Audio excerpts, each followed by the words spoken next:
welcome to today's episode. Today we're going to look at learnings from over 5 years of operating more than 100 Kubernetes clusters using GitOps. And I'm very fortunate to have Łukasz with me. Łukasz, great to have you on the show. Hey Johannes, nice being here. I've heard in the past few months a lot of people talking about how to use GitOps and how to adapt GitOps in a Kubernetes world. And you really already have more than 5 years of experience with that. Yeah, we're running hundreds of clusters for our customers, and to be honest, without GitOps, I don't think it would be even manageable. So yes, we are heavy GitOps users, and basically everything we do is GitOps based. Wow, that's cool. So a few days ago, I've asked my community around what should I do more on my channel, and the very surprising answer for me was that I should be doing some Kubernetes CI/CD, and this is essentially what we're going to do today. So I'm really fortunate that we had scheduled this session even before we did that poll, right? So before we dive into the topic, Łukasz, maybe you can tell us a little bit about yourself and about your role at Giantswarm. And then we can directly dive into the details of what we have prepared on how you actually manage that on the Giantswarm app platform today. Okay, sure. So myself, I'm in the Kubernetes ecosystem for over 7 years now. Last 5 of them I spent with the Giantswarm company. And over there, I'm working as a platform architect. And since the very beginning, so the whole 5 years, I'm working with teams responsible for what we call app platform, which in practice means that we are responsible for delivering different applications and configuring those applications to over a few hundred clusters across multiple customers, multiple tenants. And it's my work and my team's work to make it happen and to work efficiently. Like I said, in practice, this means that we are heavy GitOps users. We had our ups and downs around that process, but I'm also doing a lot of stuff around application lifecycle in general, and now also around so-called dev platforms or Cool. IDPs, however you call them. Yeah, great. That's essentially what I'm also looking at these days. Let me ask you before we dive into the technical details. If you say you're running multiple hundreds clusters, can I assume that your team size is about 20 then, or 25, or how many people are working in this area today, if you're allowed to talk about that? Yeah, sure, that's not a problem. My team is 8 people currently. It used to be maybe closer to 10, it used to be maybe 7, but yeah, let's say roughly 10. But there are other teams in the company and they handle a lot of related topics, like for example, all the infrastructure and all the Kubernetes upgrades management. So really my team focuses only on this aspect of delivering and lifecycle management of apps. Cool, thank you. That is, I think, very important to know. And with that, let's kick it off with looking very briefly at the CI process for the applications that you run, or where do we want to start? Yeah, I think it's a good idea. So we can start with the CI/CD process, which in this case, I think it's a little bit boring, but in this, positive meaning of boring, because we're basically caring about actually 2 things and 2 things only. So all the projects that we're building, we basically grind down to a container image and a Helm chart. Helm chart is our standard way of delivering and configuring apps. Obviously, the problem is still there. We still need to figure out where the configuration comes from. But our CI/CD process on the integration and build side actually means just that. Build a container image, build a Helm chart, store them both in an OCI registry, and then the actual machinery takes from there. So we take the image, we take the chart, we have to configure and apply to specific location. Okay, cool. So that is sounds like boring, right? You then most probably have some container scanning, image scanning, source code scanning included in that CI part of the pipeline, and that CI part ends with the image being put into that OCI registry. Let me ask you two questions on this, and then we move over to the more interesting part around deployment. First one would be, what is the CI tool that you use? Is that GitHub Actions or is that something else? And the second question, which would be the OCI registry that you use these days? Is this ECR or Artifactory? Sure. So actually the most used CI/CD provider is currently Circle CI, but we are using GitHub Actions as well. Majority is still on Circle. And as for the registry, we just migrated, or we are still finishing the migration to Azure CR, which we find really great implementation of OCI, and they really also drive the OCI spec. And that's what we're using currently, and we want to use in the foreseeable future. Cool. Thank you for that. And then that gives us a container image that we can now take and directly apply to 500 clusters at the same time, right? Or how are you doing that? Yeah, it would be nice if it was that simple, right? Because actually, it's much more complex than just get an image or get a chart, click apply, or I don't know, create some kind of a very simple object, and you're done. So let me first tell you a little bit about how our organizational setup, but also infrastructure setup looks like. Like I said, we have multiple customers. For each customer, we create separate entities that we call installations. A customer has at least one, but they can have multiple. Each installation is a set of Kubernetes clusters.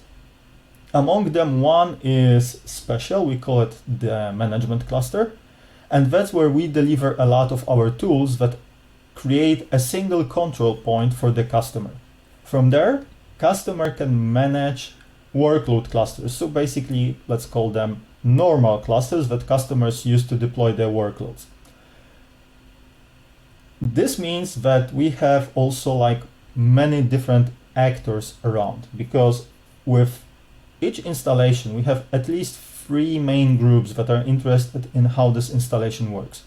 One is our side of things, so Giantswarm side of things, because we need our tools to make everything work for a customer. We have to manage the management cluster.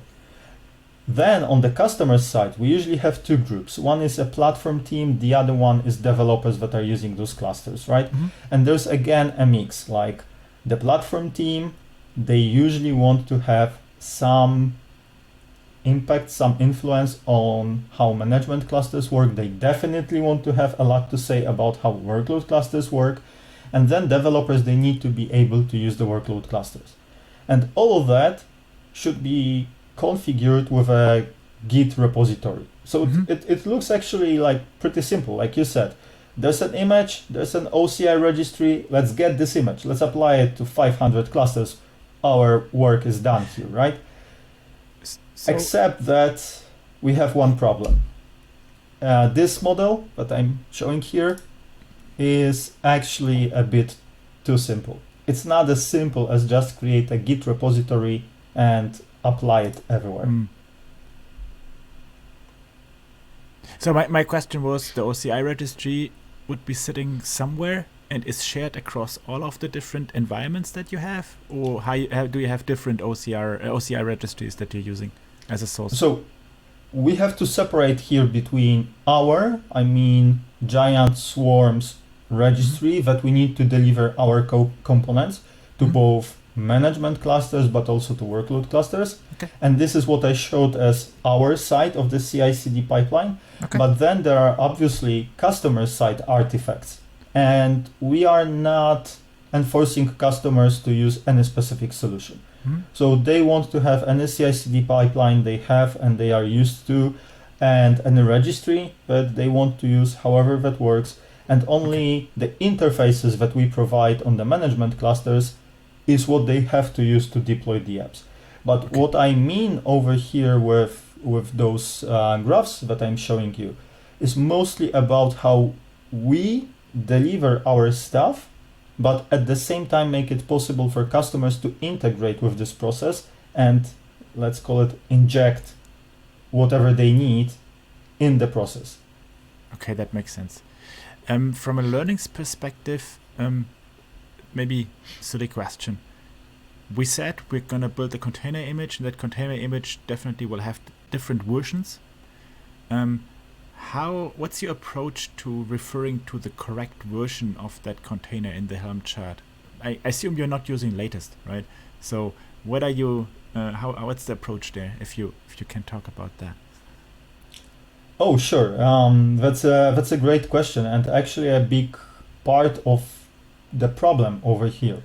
But trying to keep it short, we have a few concepts that are based on constant push and updates of strict, constant, fixed versions of applications.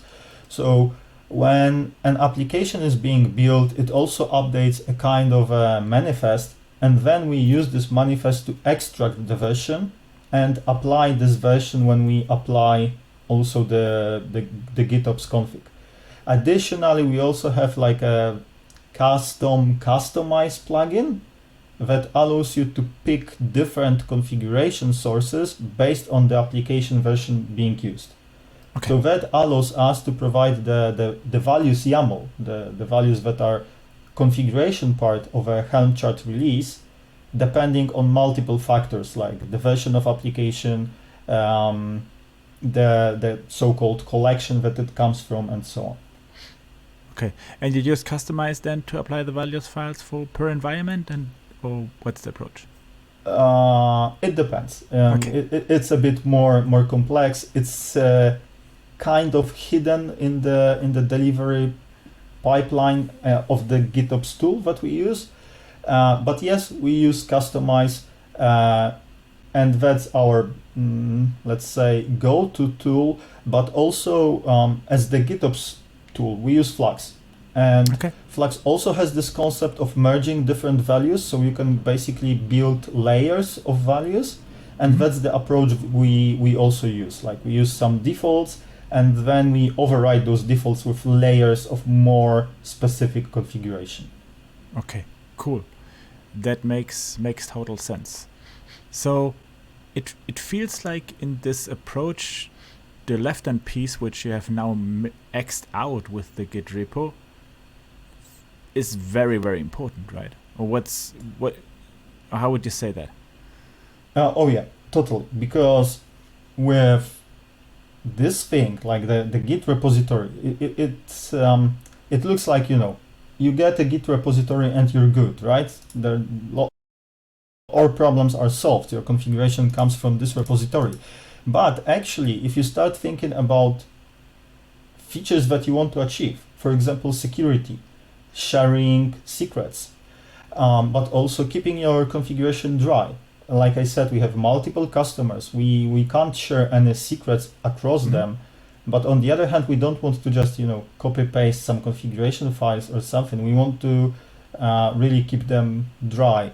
If you think about isolation of customers, so that a change in one customer's installation can't make any changes in another customer's installation. Or when you start to think about stuff like extensibility, so you want your customers to reuse part of your deployment pipeline as well. It turns out that a single Git repository won't do, or you will get into some really, really complex setups, merging logic and everything. And actually, this opens a kind of a Pandora box, because suddenly you have like multiple options available. You can have, branches, you can have directories, you can have maybe multiple repositories. And if you start to multiply all the combinations possible, you can come up with really many, many solutions. Some of them are bad, some of them are good. we came up with something that we really like and that works for us. Cool. Then are you allowed to share that with us? Because that sounds exciting. Essentially, seems to be one of the biggest problems in GitOps. How do you structure the repositories, and how do you ensure that you kind of have the right level of segregation in those as well? Yeah, I think that's actually the really, like you said, the most interesting part, and I'm happy to share that. So let me show you this graph. What we have over here is what our structure looks like in terms of multiple customers, but also in terms of seeing us, I mean Giantswarm tools that we have to deliver to customers' installation as also one of customers, actually. And, in reality, one of the really great GitOps principles, in theory, one of the great GitOps principles is that once you have a source repository, everything that is in this repository is the reality, right? You have a tool that keeps everything in sync, and every cluster, everywhere, doesn't matter which one and where, has this configuration exactly applied. That's about the theory. In practice, we have requests, and they are normal business requests. Like, for example, some of our customers, they go into some really important, let's say, sales period. And then they say, okay, now we are going over a total freeze. There are no changes allowed in all the clusters because we need to be really, really sure that no unexpected change will impact our performance during, let's say, a sales period, right? And they request, let's say, a 2 weeks freeze. No changes allowed except of obviously some critical like security patches and so on. And this already breaks your principle, because suddenly it means that yes, you apply, like you apply new features, you fix some bugs, maybe not critical at all. But you want them to be applied everywhere, but you have this nice exception, but come on, yeah, everywhere, but except of this, right? And in our case, learning with all those different cases, requests, structuring that around multiple customers led us to this structure that you have now on the screen. Obviously, there are other setups that can work as well. This is just what comes from our work on this topic and our requirements around this topic. So let me start explaining a bit what's actually on the screen. The central part of it is the cluster basis repository. The cluster basis repository has basically just one branch. In general, we try to use just one branch. It's the main branch in Git. And over here in cluster bases, we keep a set of reusable templates. For example, all our clusters, or almost all, are managed with the copy interface, so cluster API.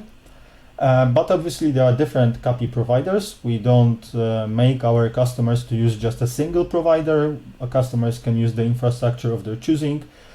So we have templates for, let's say, AWS, Azure, but then there are also some applications that more or less everyone wants, right? Let's say Grafana and Prometheus are very well-known examples.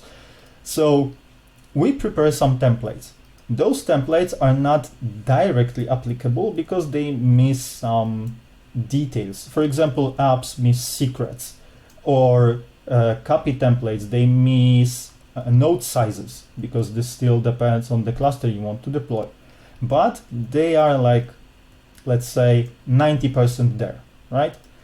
And the great thing about this repository is that it doesn't share any secrets, it doesn't share any customer data, it doesn't even share information about how many customers and where we have.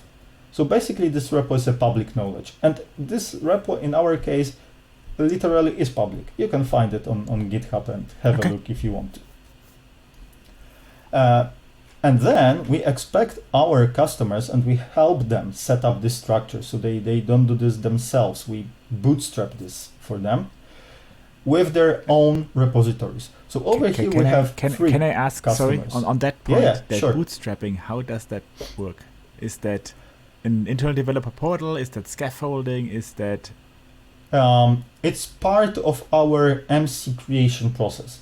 So when a customer requests a new installation, we create the MC cluster for them, the management cluster. And as part of bootstrapping this cluster, we already deliver certain set of tools and makes sense configuration for and this customers. Is a certain set of templates that you can then use and apply at the end. Yes. Yeah. And then our customers, but also us, we can apply those templates wherever we want. So for example, over here we have two tenants, blue and purple. They use those templates, reference them, and they can use the, let's say, AWS copy template to create a new workload cluster on AWS. The purple tenant can do the same or can use a different set of templates. And we need to run stuff. In particular, we need to run the management clusters.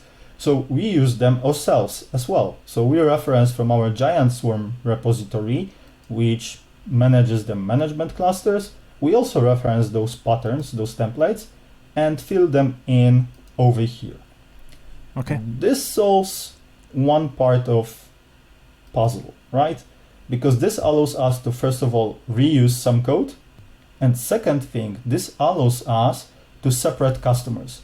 So each customer gets a separate repository that only references the template repository, and there are no cross-shared secrets. We have isolation, and we also are already pretty dry with our config. We don't repeat everything. We don't copy everything. We can keep a single base, let's say, to apply elsewhere. Next step is now those specific requests, right?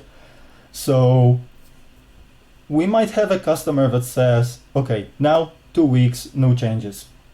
Sure, what we do is now we reuse branches. So basically, like I said, when you try to structure your GitOps repositories, you have many options. You can use multiple repositories, you can use multiple directories, branches, whatever. We use a mix of everything. So over here you can already see multiple repositories. Each repository is isolated from others, but reuses some templates and drives different clusters basically based on a directory structure. We don't use branches except when a customer requests a freeze. Then branch is really good at freezing our current setup at some point. So we basically, when we get a request to freeze configuration, we branch off repositories that apply to this specific customer, and then we reconfigure our GitOps setup to use those branches. And we can still work. We are not blocked, right? We can still apply changes to the main branch while keeping the other branch on freeze. Yeah, exactly. So in this example that we're seeing here, the yellow management cluster is frozen on freeze number 1.2.2. That means Flux is pointing at that branch in the Giantswarm repository, right? The management cluster, which is dark yellow or orange, is pointing to the main branch. That means you can continue working on the main branch and perform updates for that management cluster and all other management clusters that point to the main branch at the same time. Exactly. That's exactly the point.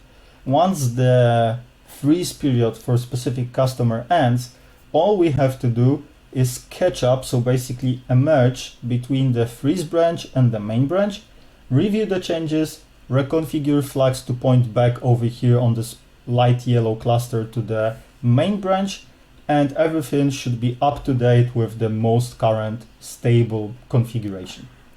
But that actually means that assuming that you have 100 clusters, 100 customers, so 100 management clusters, the moment that you perform a merge to the main branch for the Giantswarm directory, all of those 100 clusters will be updated at the same time. Not exactly, because just the fact that you merge something doesn't yet mean that you reconfigure the clusters. Okay, so you don't have auto reconfigure turned on. Yeah, do not yeah, have yeah. We that. can Okay. still, well, like you said, this can be actually a problem, right? Yeah, of course. Potentially, this big catch-up, like jumping 2 weeks ahead in Git history, can be a problem. So we usually don't do this as a single operation. We Okay, usually got it. separate that in stages, and that's actually a benefit for us. Okay, got it. Yeah, so then, the same principles that apply to us when we manage the management clusters, they also apply to our tenants. So tenants live on the main branch, like the purple tenant on the right, and they have configuration for multiple workload clusters, so their configuration is applied there. But when they request a freeze, this freeze doesn't mean that they want to have only the MC configuration frozen, but usually also workload clusters. But again, the same rule, the same principle applies. They can also make a branch out of this configuration, reconfigure all the necessary clusters to temporarily point to the branch, and then the configuration for that cluster is frozen. It is referenced from a branch. And again, when the freeze period is over, they can do a merge on their side and catch up with the most current configuration. Cool. Yeah, this makes perfect sense. So, as an example, we can switch to something. Let me show you just very simplified, but still, I think, useful example.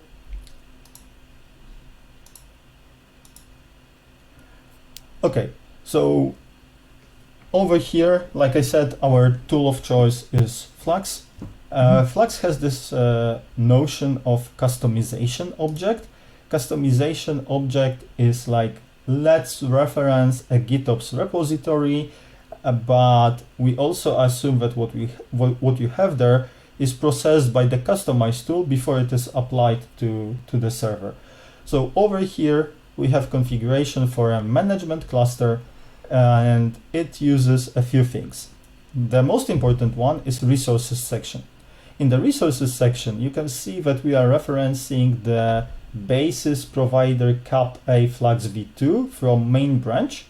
And this means, okay, we're getting a template for a cap A. Cap A is copy implementation of AWS. So that's an AWS cluster. And it is managed with our current config for Flux v2. We have some legacy, as you can expect. Nothing is greenfield, right? Especially after a few years. And the important part is reference branch is main. So we are basically applying the most current configuration we have for cap A. The next thing also includes a set of resources that are related to EKS. You can have clusters on AWS created on, let's call it, vanilla infrastructure when you build the cluster yourself, or you can get the management, the control plane of it from a service like EKS. In our case, it means the base is common, but then we have to extend for the EKS use case a little bit. So these are extra controllers that implement copy for EKS. Then we apply metadata. So over here, the third line, it says config map something. It is our config map that includes information about customer, CIDR prefixes used, that kind of things, some fixed versions of some apps that are necessary in this case, and so on. And last but not least is we are delivering for this cluster a configured H key. H is encryption tool, similar to GPG, which is probably more popular. Flux has support for all of them using a tool called SOPS from the Mozilla Foundation. That's what we use. So we are delivering like a master encryption key over here so that we can safely keep our secrets in repository always in the encrypted form. Okay. And that's like the mix of objects, the mix of sources that together deploy all the components that we need to make a cap A cluster work. But additionally, we have to patch a few things. It is impossible to, put everything in those templates because, well, some values are just cluster specific. So patches is a mechanism that allows you to literally override one value with another, so a generic value with the specific value you need, and this is literally taken from customize. So if you know customize, this works exactly the same. Okay. And now the important part is that those patches, they can be also remote, like the first patch over here. It is our standard patch that we use in this case for clusters that don't want to use Vault, because by default we will deploy Vault. So this patch basically says, okay, no Vault, even though it is in the template. Okay. And then we have local patches that might be specific to this cluster, like what apps, the collection is a set of apps, what apps do we want to deploy there, or what else do we want to apply to this specific cluster, because this is already cluster specific configuration in the last two patches. So Cool, over here, that like makes to sense. to make gist of it, you have all the properties that I mentioned in the code over here, because you have a configuration that comes from multiple repositories, from a local repository, but also from this template repository. You have references to branches. So in case of a freeze, we change the main branch to some other branch. And you also see that if we have to do something specific for this customer, or customer wants to apply something specific over here, we can always inject or tune the configuration with patches. Cool. This is very good. And at the end, then configuring a new cluster potentially comes down to just providing this customization YAML file. Yeah, that's like the core. That's what brings all the stuff to the management cluster. First step is like bootstrap, like literal cluster bootstrap, but then the bootstrap is switched over to Flux, and Flux gets this configuration, applies, and after everything is reconciled with Flux, we should have a ready cluster that is good to go and we can hand over to our customers. Okay. Now, Łukasz, when we prepared for this, you told me there's a few things I don't want people to do wrong when they get into managing this kind of stuff and doing GitOps. What would be the top two for you? Top two. First one is be careful about planning and what you want to achieve. What I mean with that. In general, I'm a supporter of, let's say, organic growth.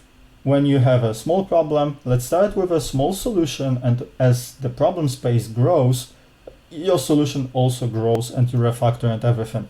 And this is nice. This is the right approach usually. In this case, I advocate for being a little bit more cautious, because if you want to choose your structure right, or mostly right, when you start with GitOps, the problem is that you might run into some problematic migrations or problems in general. So what we advocate for in this case is really stop for a second and think about not what you need right now, but what you will need in your foreseeable future. Which features, which properties are important for you. Like I said, the setup that I showed, it really works for us. It probably doesn't mean that it will work for everyone everywhere. I'm pretty sure it won't.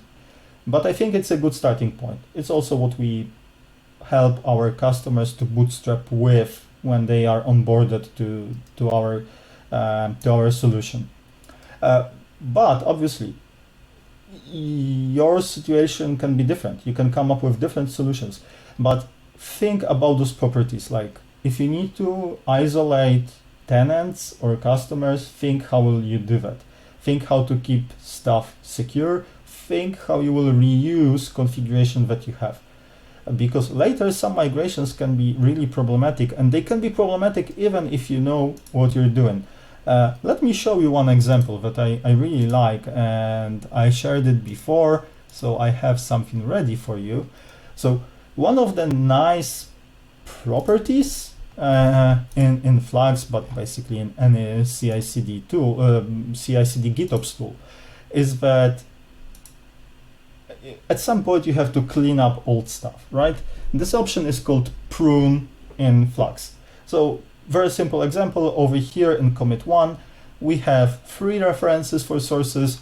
In the commit 2, we removed 1 line, the last one, and we are not referencing this specific application. In this case, it's external secrets operator. So it's gone. But it will be gone only if you have a property that says prune true in Flux. This is a safety mechanism. If you have this set to false, even if you stop referencing some objects in your Git repository, they won't be deleted on the cluster. So basically it means Flux never deletes your stuff. But obviously this means you have a lot of leftovers, and if you have those leftovers on hundreds of clusters, they basically become untraceable, and it's really hard to, check hundreds of clusters and see what can be safely deleted there and when. So in general, you think you want prune true, and it makes total sense, right? So what can go wrong? Actually, I'm not sure if you noticed, there's an A missing here. For any reason, a person that was doing this commit dropped an A over here. So now this path has become invalid. A resource under this URL doesn't exist. If it doesn't exist, it's not included. That's pretty natural, right? But the problem is that this reference actually was pointing to all the objects that create a copy cluster, and these objects are gone. And if you have prune set to true, those objects are deleted from your management cluster, and in turn copy controllers take over. They see a resource deleted and they delete your workload cluster. We literally had this. It ended up with one of our, fortunately, this was a test installation and a test cluster and everything. It was called Grizzly, and it became a dead bear in a server room because, well, the cluster was gone. And to be honest, the worst thing about it was that for the first 10 minutes, no one really understood what happened. Because... Well, of course. Well, why? Why? What would delete those resources and why, right? So I think this is my second hint, because you were asking about 2 more important things. Sorry if that got too long. So first one is plan ahead, trying to wrap it up. Second one is something that I actually think we as community have a lot of space to improve, because once you have your nice GitOps setup and you have the layout you want, multiple repositories, multiple branches, multiple directories, and then you perform a single change in the main branch of the templates repository, understanding the impact is the problem. Because like in this case, a simple typo, as someone deleted a single letter by accident totally. And this can lead to a disaster, right? Okay. So you have to think also about not only how you deploy your change, but also how you validate your change. And unfortunately, I think there are currently no great tools that will fit all the use cases and that will allow you to just say, hey, this is what you have, and when you apply this change, this is what you will get. We have some in-house scripts and tools and glue that does that for us, but they are really specific to our setup and to how we do stuff. So they are not really that valuable in general sense and for the wide community. But this is a really important problem to have visibility of your change. Yeah, so kind of a simulation of what will happen after this commit. This is what you're talking about at the end. Okay. Yes, cool. Exactly. Yeah, so interesting point. I'm soon going to also talk to Paul Stack from System Init, which seems to try to solve that problem, and I'm going to ask him whether he's whether that tool is going to solve that problem or not. It's going. Yeah, to be that's very interesting. definitely a great question. To be clear, Flux itself has tools that allow you to do that. So they allow you to build your Git repository, render the resulting template, and compare this template with server-side apply with what you have on the server now, on the cluster. But there are still problems because this works only if you have a repository that Flux can render. If your setup is more complex, like it means downloading stuff from remote repositories, and like in our case, like I said, we also have some custom configuration plugins. It suddenly means that you need multiple tools, multiple configuration sources. You need to merge all of that to be able to use this feature of Flux to really see a difference. That's roughly how our tools are working right now. Like we basically help Flux to get all the information it needs from different sources and with different configuration sources, so it can render the diff for us and we can see the impact our change does. Cool. Thank you so much. Łukasz, time has gone by very fast. We're at 40 minutes already. So thank you so much for sharing these details. I think this is very valuable. I learned a lot because I think I told you I'm in a similar position in my org right now to implement this kind of stuff. So this is also going to be very helpful for my current employer. Where can people reach out to you if they have remarks or additional questions, Łukasz? What's your preferred contact method these days? You can ping me on X or Twitter or however you want to call that. But also, if you want to have a look at how does this work and you want to see some real examples, and maybe you never used GitOps actually and you want to get started in a safe environment, just get your hands a little bit dirty, here are a few links that I'd like to share. First one is obviously the Flux project itself. We love Flux in general and we find it a great tool, so I'll recommend it. Have a look. Like I said, our templates repository is literally a public GitHub repository. It's probably not the state of the art and the top of everything, but that's what drives our configurations. If you're curious, here is a link. The second one, the GitOps, the third one, management cluster basis. You can have a look there. The GitOps template, the second link, is what we basically use to onboard our customers with the GitOps process. Okay. And the fourth link is my, let's say, private project using a free infrastructure tier from Oracle OCI. By going there, you can get yourself a full-fledged, let's say, Kubernetes cluster that is entirely driven by Flux with many of the features, but not all of them, because after all, this is for a single cluster, not a fleet of clusters. But the great thing is that using the free tier of infrastructure there, you can get all of this for free. So I think it's a good starting point if you just want to have a cluster, play with a cluster, see GitOps tools in action, see how secrets are managed and everything, and you don't have to pay a single penny to do all of that. Cool, great. This is very good input. I will also include these links in the notes for the video. And with that, Łukasz, any final remarks that you would like to add? Actually, if you're also working in the GitOps space, share your knowledge, share your experience, because like I said, once you try to figure out what will solve all your problems, there are multiple solutions possible. I shared what worked for us with, I think, quite some experience and applied solutions, but this doesn't mean this is the only thing. So let's share the knowledge and see what great ideas are there in the community. Yeah, that sounds like what I want to do. So as soon as we have something that is ready to be shared, I will definitely also record something for that.